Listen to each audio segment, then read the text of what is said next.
économique et de terrorisme. Un rapide rappel pour Monsieur Sébastien Ajavon et 3 prévenus. Le tribunal de première instance de Cotonou a relaxé ces 4 personnes alors qu'elles étaient renvoyées devant une juridiction répressive pour trafic international de stupéfiants. Ils ont été relaxés le 4 novembre 2016. Depuis, compte tenu de ce que subit personnellement M. Sébastien Ajavon, celui-ci a fait le choix de saisir la Cour africaine des droits de l'homme et des peuples contre l'État du Bénin. Ont plaidé Maître Isiaka Moustapha, mon fils Maître Julien Ben Simon et moi-même, et nous attendons dans les prochaines semaines une décision de la Cour africaine des droits de l'homme et des peuples.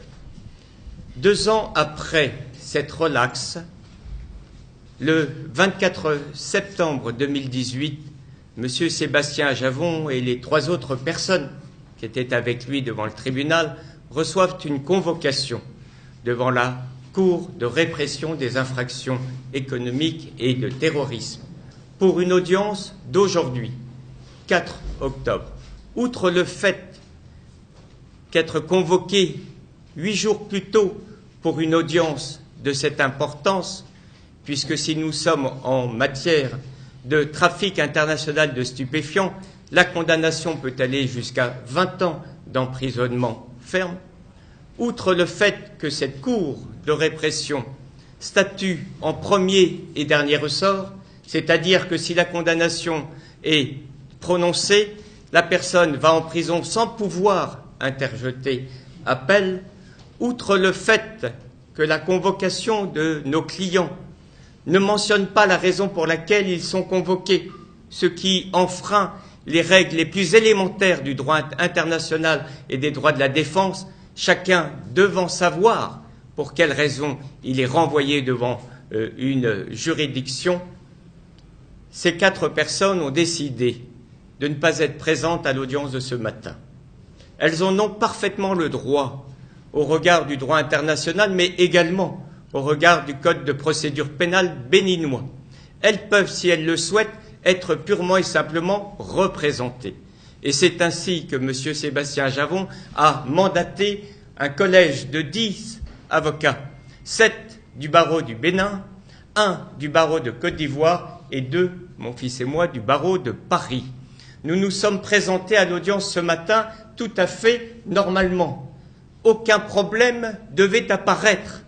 Nous avions à la fois les documents qui nous permettent de présenter la demande de nos clients pour être représentés, les lettres, et également nos propres lettres de constitution. Quelle n'a pas été notre surprise d'apprendre que non seulement le procureur spécial de cette Cour de répression, mais semble-t-il la Cour également, considérait que si M. Sébastien Ajavon n'était pas là ce matin, s'il n'était pas présent à l'audience, alors nous, avocats, qui portons toujours la parole, c'est notre métier, et qui assurons la défense, ne pouvions même pas dire le premier mot. Nous n'avions pas la parole, nous n'étions pas partis au procès, nous ne pouvions pas défendre nos clients. Un débat a eu lieu, mes confrères béninois, qui connaissent parfaitement la procédure, ont rappelé l'article 428 du Code de procédure pénale béninois, qui dit expressément qu'un prévenu renvoyé devant une juridiction répressive a le droit d'être représenté. C'est la règle, c'est la loi, mais non. Cette règle, cette loi connue de tous, parfaitement répertoriée, acceptée depuis toujours au Bénin conformément à son code, cette règle aujourd'hui n'était plus respectée. Le déni de la présence de l'avocat a été exprimé ce matin par cette juridiction qui, bien embarrassée et après avoir été délibérée sur le sujet, a préféré purement et simplement renvoyer cette affaire à 15 jours avec injonction faite à nos clients de comparaître personnellement à l'audience du 18 octobre dernier. Voilà la situation que nous avions à dénoncer aujourd'hui, car je ne suis qu'un avocat étranger. Je suis un avocat du barreau de Paris. Mais cette situation est véritablement inadmissible les avocats présents avaient le devoir, en leur âme et conscience, d'exprimer la défense de leurs clients, ça leur a été retiré. Oui, créer une insécurité totale, non seulement aux personnes qui devaient comparaître, mais à nous tous, si les choses devraient continuer de cette manière-là. Ce n'est pas la peine de revenir sur le fond du dossier, on n'est pas ici pour ça. Mais la question que chacun de vous pourrait se poser, est-ce que quelqu'un qui est poursuivi pour une infraction, qui a été relaxé par une juridiction, il n'a pas fait appel. C'est le procureur général qui a fait appel. Donc il n'est pas appelant la cause. Lorsqu'on va devant une juridiction d'appel, encore que je ne sais pas si la cliente est une juridiction d'appel, c'est un autre débat. Mais lorsque vous comparaissez devant une juridiction d'appel, la première question qu'on vous pose, c'est l'appelant qu'on pose la question, pourquoi vous avez fait appel? Parce que c'est vous qui n'êtes pas d'accord avec la décision.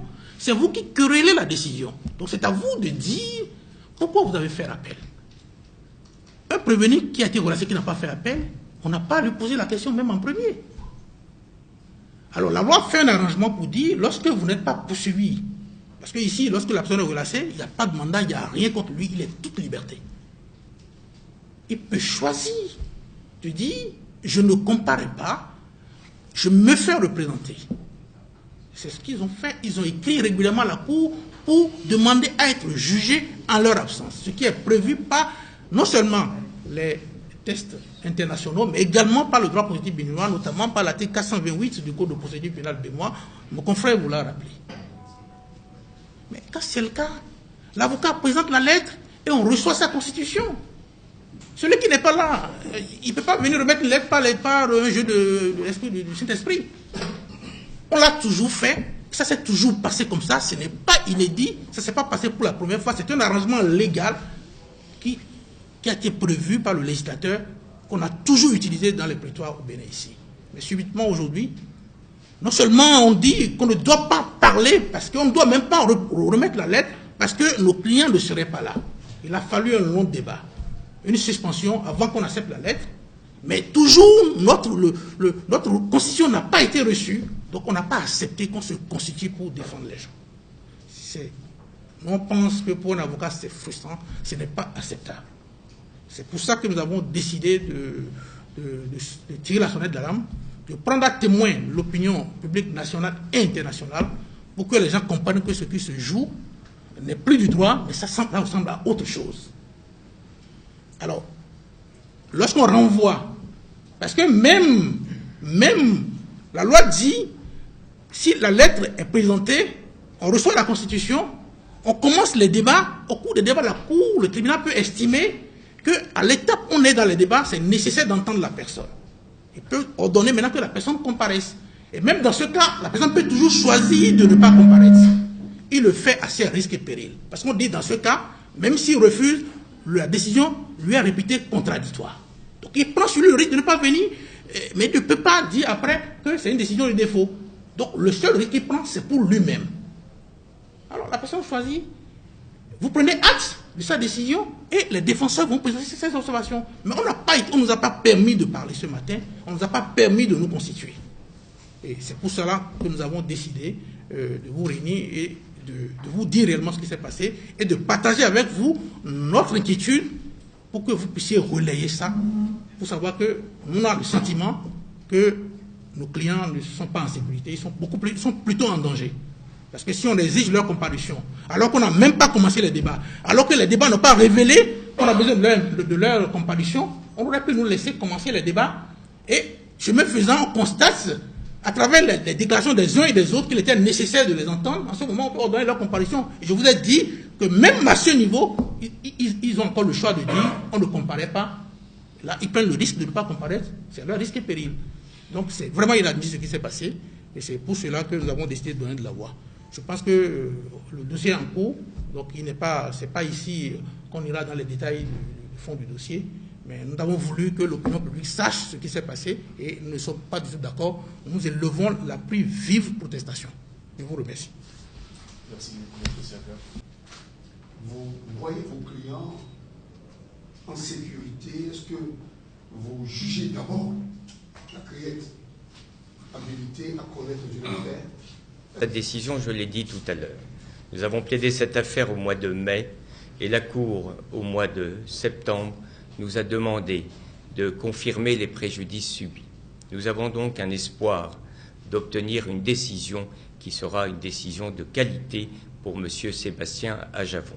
Est-ce qu'aujourd'hui, cette affaire peut avoir un lien? Nous n'en savons rien. On peut cependant l'imaginer. Car l'État béninois, devant cette Cour africaine des droits de l'homme, n'a eu de cesse de prétendre que les recours formés n'avaient pas été purgés au Bénin. Et vous savez très bien que la Cour africaine ne peut pas être saisie si les voies de recours n'ont pas été purgées en interne dans le pays d'origine. Peut-être utiliseront-ils cette procédure qui est arrivée à la hussarde, dont plus personne n'attendait son existence, comme je vous l'ai dit, convoquée pour 8 jours après, ce qui est parfaitement inadmissible, pour essayer d'influer sur la Cour africaine des droits de l'homme. Je n'en sais rien, c'est une possibilité. Le deuxième point par rapport à notre audience de ce matin, il faut garder en mémoire un élément déterminant, un adage juridique qui s'applique dans le monde entier, à savoir que quand une personne a été jugée pour des faits, elle ne peut pas être jugée une deuxième fois pour les mêmes faits.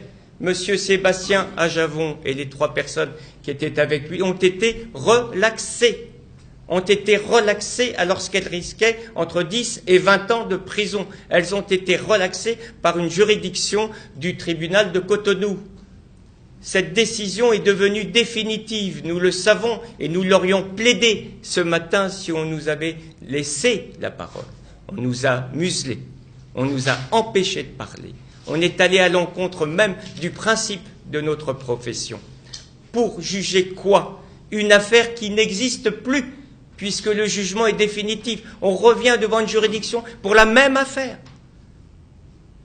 Et nous savons que c'est pour la même affaire, parce que même si dans la convocation il n'est rien indiqué, ce qui est aussi inadmissible, je l'ai déjà dit, on le sait que c'est pour cette affaire, car les témoins de cette affaire de cocaïne étaient convoqués, parce que les 4 prévenus de cette affaire de cocaïne étaient également convoqués. Donc on sait qu'on recherche ici, au Bénin, le moyen de rejuger une affaire qui a déjà été largement jugée.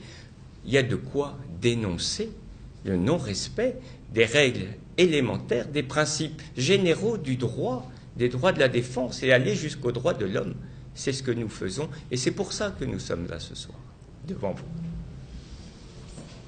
Si on aurait fait ça, il faut retenir que cette convocation a été délaissée le 24 septembre. Au moment où il le faisait, M. Ajavon n'était pas au Bénin. Vous savez, c'est un homme d'affaires d'envergure internationale. En un mois, il voyage au moins 1 fois par mois. Donc il était déjà parti quand la convocation a été délaissée. Donc il avait des rendez-vous sur le plan international.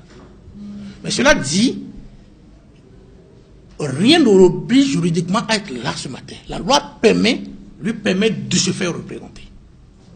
Et c'est ce qu'il a fait. Ça ne veut rien dire. C'est la loi qui a permis cela. C'est la loi qui a dit qu'une personne convoquée peut demander à être jugée en son absence. Parce que nous, on ne veut pas aborder le fond. Mais pour nous, cette affaire est terminée. Parce que l'appel sur lequel je ne veux pas aller dans les détails parce que le dossier, je ne le plaidais pas ici, mais l'appel sur lequel il se fonde, l'appel est inexistant. Ça n'existe pas là où ça doit exister. Donc ce dossier, on ne pourrait même pas l'enrôler, puisque cet appel n'est pas régulier. Donc il faut savoir, raison de plus pour lui, pour demander c'est son droit. Donc le 18 octobre, rien ne l'oblige. Là, il n'est pas là, rien ne l'oblige non plus à être là le 18. Je vous ai dit, il faut lire l'article 428, il faut publier cela dans vos journaux, dans vos organes, pour que c'est clair, ça ne donne même pas lieu à une interprétation. Tout le monde lit, on peut comprendre. C'est-à-dire, il demande à comparaître, demande à être jugé en son absence. Cet avocat le représente. Si au cours des débats, malgré cela, le juge constate qu'on a besoin de lui pour éclairer, parce que c'est lui qui risque une condamnation. Donc c'est lui, en fait, c'est lui qui a intérêt à être là. Ce n'est pas... c'est lui qui a intérêt à être là. S'il choisit, il le fait à ses risques et périls. Si, au cours des débats, la Cour constate qu'on a besoin de lui pour comprendre, il peut renvoyer. C'est à ce moment qu'on peut renvoyer. C'est qu'on est déjà dans les débats. Mais s'il renvoie, la loi dit, il peut encore dire non, je ne viens pas. La conséquence, c'est que la décision lui est opposable. C'est tout. Donc rien ne l'oblige à venir. Je ne suis pas lui, je ne prends pas la décision à sa place, mais rien ne l'oblige à être là le 15. Et le 18. Donc nous allons rappeler les dispositions. Ce que nous demandons, c'est que la loi soit appliquée. On ne demande pas autre chose. Ce que la loi a prévu, que cela soit respecté. Voilà. Parce que le juge est soumis à l'autorité de la loi. Merci, on va prendre deux questions. Problème sur le plan procédural. Relaxer, c'est relaxer. Celui qui est relaxé au Bénin-Dessous, il est relaxé. C'est pas parce que la personne est relaxée que sur le plan procédural, ça pose un autre problème. C'est dit, la preuve, il n'a pas fait appel. C'est le parquet général qui a fait appel. Donc c'est le parquet général qui n'est pas satisfait de la décision, qui estime qu'il y a quelque chose qui a fait appel et appel irrégulier. Donc lorsqu'on sait ça, vous embrouillant, dit relaxer au bénéfice de doute, celui qui le dit, il ne comprend pas les choses. Se relaxer, avant d'être au bénéfice de doute, c'est relaxer. Donc ça produit les mêmes effets juridiques. Donc on ne peut pas condamner celui qui est relaxé, que ce soit au bénéfice de doute ou relaxé purement simplement, on ne peut pas le condamner. S'il est poursuivi avec mandat, lorsqu'on prononce une relaxe au bénéfice de doute contre lui, il sort de la prison. Le mandat est levé. Donc, relaxe au bénéfice de doute et relaxe purement simplement produisent les mêmes effets juridiques. Je suis prêt à tenir le débat devant n'importe qui. Lorsque vous êtes en prison et qu'on vous relaxe, vous sortez. Que la relaxe soit purement simplement au bénéfice de doute, vous sortez. Donc, ça n'a aucune conséquence sur la procédure. Donc, ceux qui le disent, c'est ça qu'il faut le leur dire. On l'a dit, cette cour statue en premier et en dernier ressort. Il n'y a que la voie de cassation, et la cassation, ce n'est pas un troisième degré de juridiction. La cour de cassation ne rejuge pas, ne reprend pas les faits. Donc il voit si le droit a été bien appliqué. Et ici, je crois qu'on est sur le terrain du droit. Deuxième question, la tradition des hommes de barreau, comme vous, le lien entre le ministère public et le président de la Cour. Parce que ce matin, moi, j'ai vu des gens, après une suspension de séance, se retrouver tous dans le même bureau. Venir après que... Et comme si ce matin, le président de la Cour savait que le ministère public avait quelque chose à dire, quand le bien s'est repris, il n'a pas lui donner la parole, il commence par lire l'article qui aurait par le lien entre le ministère public. Moi, je vous en sais gré. Si vous posez la question, ça va vous allez trouver que c'était anormal. Le ministère public est parti au procès. Donc, il devait être au même pied d'égalité que les autres parties. Et, qui plus est, il est appelant. C'est parce qu'il a fait appel qu'on est là. Pour nous, la justice nous a donné raison. S'il n'avait pas fait appel, on n'en serait même pas là. Alors, comment se fait-il qu'une partie, quelqu'un qui est partie poursuivante, il ne doit pas avoir de contact avec la Cour? Parce que la Cour est indépendante. C'est lui qui vient soutenir l'accusation. C'est lui qui vient requérir la peine. La Cour n'est pas obligée de suivre ce que le ministère public demande. Parce que la Cour est indépendante. Donc ce n'est pas normal que... Moi, si vous avez fait ce constat, moi je dis que ce n'est pas normal. Oui, par rapport à ce que vous avez relevé, moi j'ai honte de vous entendre le dire devant la presse nationale et internationale. C'est une pathologie de notre système judiciaire. Ça n'a pas de sens. Juridiquement, c'est absolument inadmissible. La Cour est indépendante et c'est la Cour qui juge. Le ministère public est comme une partie au procès. Je voudrais rapidement vous rappeler l'histoire, ce qui a conduit à ce que le ministère public est appelé à se retrouver sur le même palier que la Cour. L'histoire est partie de la France. Il y avait eu un juge, sinon au départ, au commencement, puisque la France, c'est notre mère d'inspiration et tout ce que nous faisons aujourd'hui en matière procédurale a été hérité de la France. Au départ, le ministère public se mettait au même endroit que les avocats. Mais il fut un temps où un juge qui n'entendait pas très bien a bénéficié de la faveur du ministère public qui, pour lui souffler ou pour lui parler, pour qu'il puisse entendre, se déplaçait et allait à ses côtés. Et c'est à partir de cet incident que le ministère public s'est retrouvé par une erreur de disposition à côté de la Cour. Sinon, en principe, le ministère public doit être où, à l'origine, occupe les mêmes positions que les avocats. Pour vous dire qu'en principe, le ministère public, et c'est d'ailleurs pourquoi le ministère public, dans notre système juridique, comme dans celui de la France, n'intervient pas dans le délibéré. Il n'assiste pas au délibéré. Il ne doit pas savoir ce qui se décide. Ce que vous avez constaté, si vous étiez un huissier, ça aurait pu avoir des conséquences juridiques extrêmes. Parce que le ministère public n'a pas le droit, et il faut que ça s'arrête.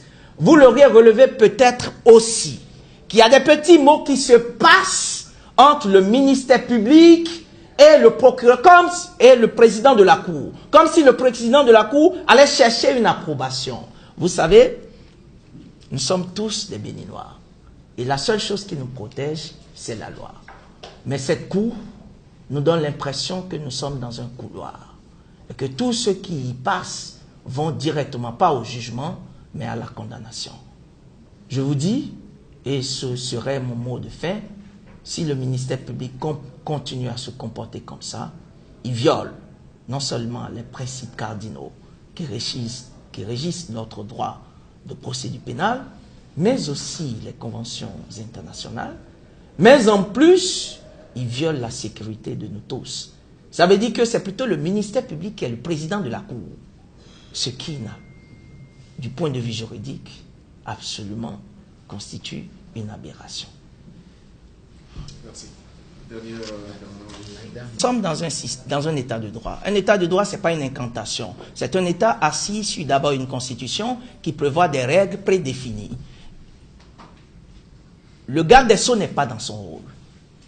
La compétence d'une juridiction est appréciée par la juridiction elle-même.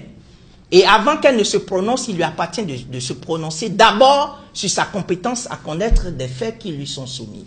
Le garde des Sceaux a outrepassé ses pouvoirs. Il a violé le principe de la séparation des pouvoirs. Et si on était dans un état où nous avons confiance en la Cour constitutionnelle, ses propos devaient être déclarés anticonstitutionnels. Ce n'est pas possible. Qu'est-ce qu'il dit? Il dit oui, la criette est compétente pour connaître de cette affaire. Et il dit, au fond, il revient à la criette de se prononcer. Mais qu'est-ce qu'il dit? En fait, il conditionne la criette. Parce que la notion de compétence, c'est un contentieux juridique qui peut être discuté devant la criette. Et il appartiendra à la criette d'apprécier au regard de notre droit positif si elle est compétente ou pas. Mais le garde des Sceaux anticipe, puisque c'est eux qui ont nommé les juges. C'est eux qui ont créé la criette. Et la criette siège au ministère, dans le bâtiment qui est censé abriter le ministère de la Justice. D'abord, ça, c'est une incompatibilité qui me pose problème personnellement. Parce que la justice, le pouvoir judiciaire, c'est un pouvoir. Ce n'est pas possible. Et lorsque j'entends le garde des Sceaux, alors que pour une affaire qui est pendante, venir nous parler de la compétence, c'est une aberration. C'est une erreur qu'il ne faut plus jamais reprendre. Le garde des Sceaux, c'est un confrère, mais ce n'est pas ce que le droit enseigne. Je vous remercie. Je voudrais ajouter quelque chose. Dans ces cas-là, aucune juridiction, fût la cour de répression que nous évoquons, ne peut prendre en charge une telle affaire. Je vous confirme que ce jugement est définitif. Pour qu'un jugement soit définitif, il faut que personne n'ait interjeté appel de manière recevable. Pour interjeter appel d'un jugement devant vos juridictions au Bénin, chacun a un délai de 15 jours pour interjeter appel. Il doit le faire au greffe du tribunal correctionnel, tribunal de première instance. Nous avons la certitude que personne n'a interjeté appel auprès de ce greffe de ce tribunal. Reste alors une deuxième possibilité d'appel, ça n'est plus en 15 jours, mais c'est en 2 mois, c'est beaucoup plus long. Et qui a le droit, le pouvoir et les moyens juridiques d'interjeter appel à ce moment-là? C'est le procureur général, c'est-à-dire le procureur près la cour d'appel. Et dans ces cas-là, vous avez un texte. Ce dossier m'a permis de mieux comprendre votre législation. Vous avez un texte qui dit expressément, à peine d'irrecevabilité d'un appel qui aurait été donné, ce texte dit que le procureur général a l'obligation d'interjeter appel auprès de qui? Auprès du greffe de la cour d'appel. Et nous avons la certitude, parce qu'un huissier est allé au greffe de la cour d'appel, après le délai de 2 mois. Le délai de 2 mois expirait au 4 janvier 2017. Votre question est précise. Je dois vous répondre précisément, excusez-moi. Nous sommes allés le 11 janvier 2017. Un huissier s'est présenté, un auxiliaire de justice assermenté. Un huissier est un auxiliaire de justice assermenté. Et il a dressé procès-verbal. Il a questionné le greffier et acté, noté ce qui a été répondu. Il a vérifié le document sur lequel se trouvent inscrits les appels. Et il a constaté qu'aucun appel n'a été interjeté par le procureur général. Ce jugement est donc devenu définitif. Mais cependant, parce que c'est parfois surprenant et je découvre au moins une dizaine de surprises dans ce déplacement dans votre si joli pays, nous découvrons plus tard que le procureur général a, oui, interjeté appel. Oui, il a interjeté appel. Mais il ne l'a pas fait où il fallait qu'il le fasse. Peut-être s'est-il trompé, peut-être c'est une erreur de jeunesse, je ne connais pas ce procureur. Mais il est allé au greffe du tribunal pour interjeter appel. Et là, cet appel interjeté est irrecevable, n'existe pas. Donc oui, madame, ce jugement est définitif. Et selon l'adage non bis in idem, on ne peut pas être jugé deux fois pour des mêmes faits. Deuxièmement, par rapport à la Cour, vous posiez la question, est-ce que cette Cour est en droit de juger cette affaire ? Pour les raisons précédentes que je vous ai indiquées, vous conviendrez que, évidemment, elle ne peut pas juger cette affaire. Mais c'est encore plus important lorsqu'on lit la loi de 2018-13 qui a installé cette Cour. Car cette Cour ne peut statuer que dans deux cas. Certes, pour les affaires d'infraction économique, certes pour les affaires de terrorisme, certes pour les affaires de trafic de stupéfiants, mais dans deux cas juridiques au niveau procédural, en matière de flagrant délit et s'il y a un arrêt de renvoi de sa commission, sa chambre d'instruction, en matière de flagrant délit et s'il y a un arrêt de renvoi par sa chambre d'instruction. On n'est pas dans le flagrant délit, on l'a bien compris, cette affaire dure depuis octobre 2016. On n'est pas dans le flagrant délit. Sommes-nous dans un arrêt de renvoi de la chambre d'instruction ? Non. Il n'y a eu aucune instruction. La chambre n'a d'ailleurs jamais été saisie. Et si elle avait été saisie, elle l'aurait été quand ? Je rappelle que la criette a été installée de mémoire le 27 août 2018. C'est une gamine qui vient de se positionner, qui est en train de fleurir, qui est en train de grandir, qui veut prendre position peut-être un peu rapidement. Mais en tout état de cause, sa chambre de l'instruction n'était pas en mesure d'instruire. Et dans le dossier ne figure aucun arrêt de renvoi. Et je terminerai parce que vraiment, j'ai trouvé ça inadmissible. Quelqu'un est renvoyé 8 jours avant dans une procédure où il risque 20 ans de prison incompressible, et nous n'avons pas accès au dossier ? Je veux dire, moi, Marc Ben-Simon, avocat, 34 ans d'avocature, j'ai pas accès au dossier ? Je ne peux pas le voir, ce dossier ? Mon client risque 20 ans ? Je ne pourrais même pas faire appel pour lui, et je n'ai pas la possibilité d'être à armes égales avec les juges. Ces juges qui ont le dossier entre les mains, qui ont eu le temps peut-être de l'analyser, ce dossier date d'il y a 2 ans. Et moi qui apprends jeudi dernier que mon client est convoqué pour affaire le concernant, je me suis dit, mais peut-être qu'il a fait un excès de vitesse, et que c'est pour ça qu'il affaire le concernant. Peut-être qu'il a commis une petite infraction, je n'en sais rien. Je plaisante un peu parce que c'est quand même important de plaisanter aussi, mais savoir qu'en 5 jours de temps, on a réussi, et maître Moustapha, ici présent, a réussi à réunir un collège de confrères sérieux, dévoués, travailleurs. Nous avons, nous, réussi à venir en urgence pour préparer cette défense sans savoir et sans avoir accès au dossier. Enfin, attendez, vraiment, c'est normal, de manière humble. C'est normal de dénoncer ces éléments-là parce qu'ils sont, au niveau du droit, parfaitement inadmissibles. Merci. Merci, cher confrère. Merci.